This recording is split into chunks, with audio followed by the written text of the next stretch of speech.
പ്രിയപ്പെട്ടവരെ, ഇന്ന് ഈ കാലഘട്ടത്തിൽ നമ്മൾ ചെയ്യേണ്ട ഒരു ശുശ്രൂഷ നമ്മൾ ചെയ്യാതിരിക്കുന്നുണ്ട്. അതിനെക്കുറിച്ച് കഴിഞ്ഞ ആഴ്ച ഞാൻ നിങ്ങളോട് പറഞ്ഞായിരുന്നു. നമ്മൾ ചെയ്യേണ്ട ഏറ്റവും പ്രധാനപ്പെട്ട ശുശ്രൂഷ എന്ന് പറയുന്നത് നമ്മുടെ മക്കളിലേക്ക് നമ്മുടെ വിശ്വാസവും ഭക്തിയും ഒക്കെ പകർന്നു കൊടുക്കുകയാണ് വേണ്ടത്. പിശു നമ്മളോട് പറയുകയാണ് കുഞ്ഞുങ്ങൾക്ക് വേണ്ടിയിട്ടുള്ള ശുശ്രൂഷ ആരംഭിക്കാൻ. ഹല്ലേലൂയ.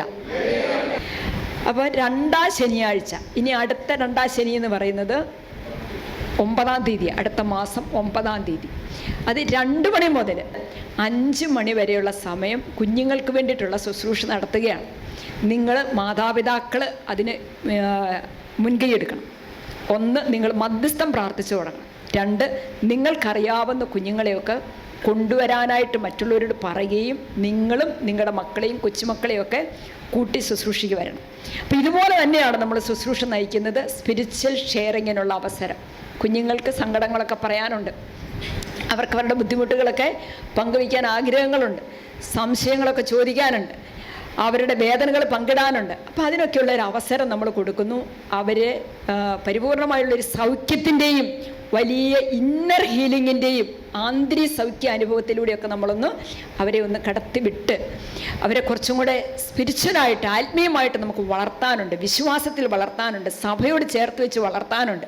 വിശുദ്ധ കുർബാന ഉണ്ടായിരിക്കും, വിശുദ്ധ കുമ്പസാരം ഉണ്ടായിരിക്കും, സ്പിരിച്വൽ ഷെയറിങ്ങിനുള്ള അവസരം ഉണ്ടായിരിക്കും, ക്ലാസ്, കുഞ്ഞുങ്ങൾക്ക് പറ്റിയ വചന പഠനം ഉണ്ടായിരിക്കും, ആരാധന, സൗഖ്യ ആരാധന, അഭിഷേക ആരാധന ഉണ്ടായിരിക്കും. ഇതെല്ലാം കുറേശ്ശെ സമയത്ത് ക്രമീകരിച്ച് മനോഹരമായിട്ട് അവസാനം ഒരു കാപ്പിയൊക്കെ കൊടുത്ത് നമ്മൾ പിള്ളേരെ തിരിച്ചുവിടും. ഹല്ലേലൂയ. നമുക്കിപ്പോൾ ഈ പ്രദേശത്ത് ഒരിടത്തുമില്ല കുഞ്ഞുങ്ങൾക്ക് വേണ്ടി റെഗുലറായിട്ടുള്ളൊരു ശുശ്രൂഷ നടക്കുന്നില്ല, ഒരിടത്തും നടക്കുന്നില്ല. വല്ല അവധിക്കാലത്തും മാത്രം കുട്ടികൾക്ക് വേണ്ടിയുള്ളൊരു ക്രിസ്ത്യൻ ധ്യാനമൊക്കെ ഉള്ളൂ. അത് പോരാ. അതുകൊണ്ട് നമുക്ക് റെഗുലറായിട്ട് പഥ്യമായിട്ട് എല്ലാ മാസവും അത് നമുക്ക് ചെയ്യണം.